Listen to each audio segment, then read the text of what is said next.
J'ai l'honneur d'introduire aujourd'hui ce flagship insurance qui regroupe, vous allez voir, des sujets divers et variés. Au menu, pour commencer, on va commencer avec un panel macroéconomique. Donc vous allez avoir une vision un petit peu macro des derniers développements et notamment l'impact sur la gestion assurantielle. Ensuite, on va enchaîner sur tout ce qui est la revue de Solvabilité 2.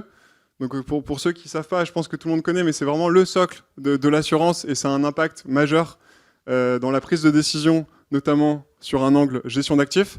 Ensuite, on va parler des tendances du moment, donc tout ce qui est ESG, finance durable.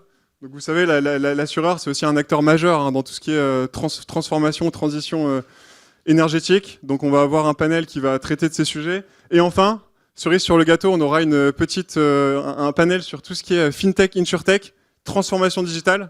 Donc comme vous savez, l'assurance, c'est un secteur qui se transforme et de plus en plus chaque jour.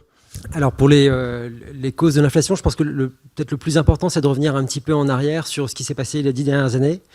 Parce que, en fait, avant la pandémie, en fait, on avait une réunion, pas mal de réunions de la part de la Fed, notamment, ça a été le cas aussi un peu plus tard à la BCE. Mais simplement sur le constat d'une reprise post-crise 2008 qui était insuffisante et insatisfaisante. Et qui a provoqué d'ailleurs une inflation qui était durablement en dessous de la cible qui était de 2%. Donc on a un facteur qui est beaucoup plus structurel, qui est celui de la hausse des salaires, mais qui est souhaité de la part de la Fed. Éventuellement, c'est celui qui va les provoquer à réagir. Par contre, les autres facteurs, qui sont la perturbation des chaînes de valeur et ce genre de choses, a priori, pour le moment, ils ne souhaitent pas réagir par rapport à ça, parce que ça ne concerne pas véritablement une tendance de long terme qui va les affecter. Donc ça va créer de nombreux challenges pour nos assureurs, et c'est vrai que Jocelyn, pour toi, ça te pose des nouveaux défis.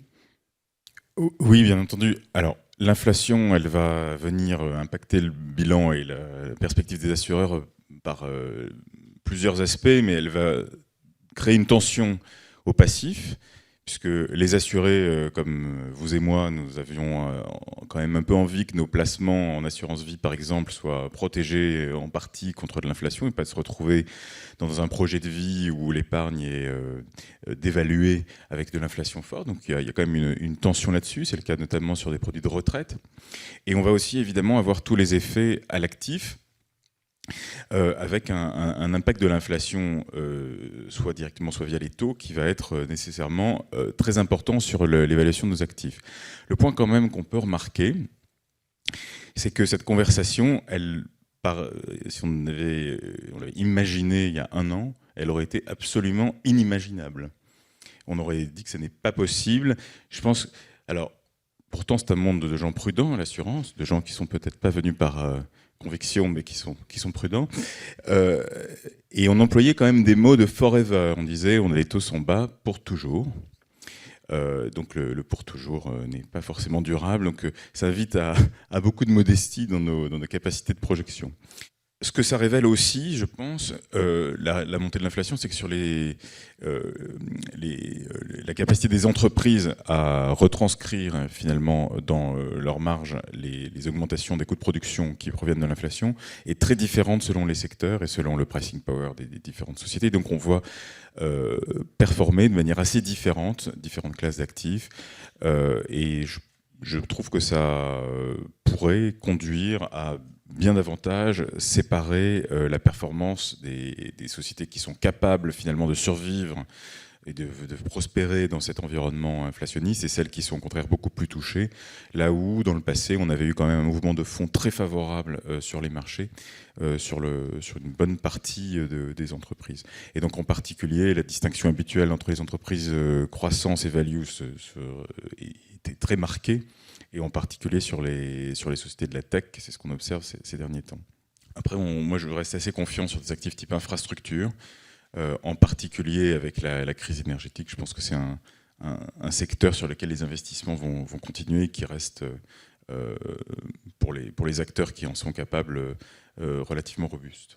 La volatilité qu'on voit aujourd'hui dans le marché de l'énergie, on ne peut pas vraiment l'attendre à la baisse pour les prochaines années, et que du coup, alors que traditionnellement les banques centrales font un peu ne prennent pas tellement en compte les variations des prix de l'énergie dans leur politique monétaire, le fait qu'ils estiment que les prix de l'énergie vont être en tendance à la hausse, donc durablement à la hausse pour les prochaines années, fait qu'ils voudraient intégrer justement ces variations dans leur politique monétaire. Ce qui donc traduirait d'une part la volonté de la part de la Banque Centrale Européenne de freiner le niveau de demande en Europe pour pouvoir, on va dire, compenser l'inflation que les gens peuvent subir sur l'énergie. Malheureusement, ça a un peu un impact qui est pas ambigu, mais qui est paradoxal, c'est que du coup, pour prendre en compte cette question de l'énergie, ça serait de freiner la consommation en Europe et donc de grever un peu le potentiel de croissance européen. Donc je pense que là, évidemment, il y a besoin en Europe, parce que là, ça pourrait avoir un impact qui est quand même assez important, parce qu'on parle même si on parle de dixièmes de points de PIB, sur des années, ça fait vraiment un impact assez lourd, d'autant plus que le potentiel européen est sans doute plus important que celui qu'on a depuis une dizaine d'années. Et donc l'important là-dedans, c'est d'avoir une politique monétaire, à mon avis, qui arrive justement à réconcilier les deux problématiques, notamment la nécessité d'investir sur le climat et donc de laisser éventuellement peut-être un peu de place de ce côté-là. Mais si on commence à restreindre la consommation et la croissance en Europe à cause des prix de l'énergie, on risque d'avoir un problème qui sera plus d'ordre politique.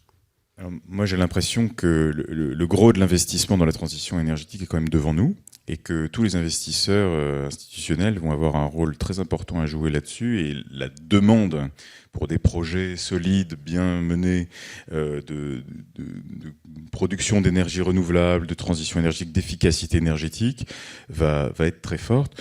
Le sujet auquel on va peut-être se retrouver confronté, c'est que du côté de l'offre, il y a un certain nombre de goulets d'étranglement. On a tous les problèmes de chaîne d'approvisionnement, les questions d'approvisionnement de panneaux solaires, la capacité aussi des grands acteurs de l'énergie à générer des projets, à les mettre en œuvre, etc., qui pourra peut-être limiter la capacité de déploiement dans les meilleures conditions de gros programmes d'investissement.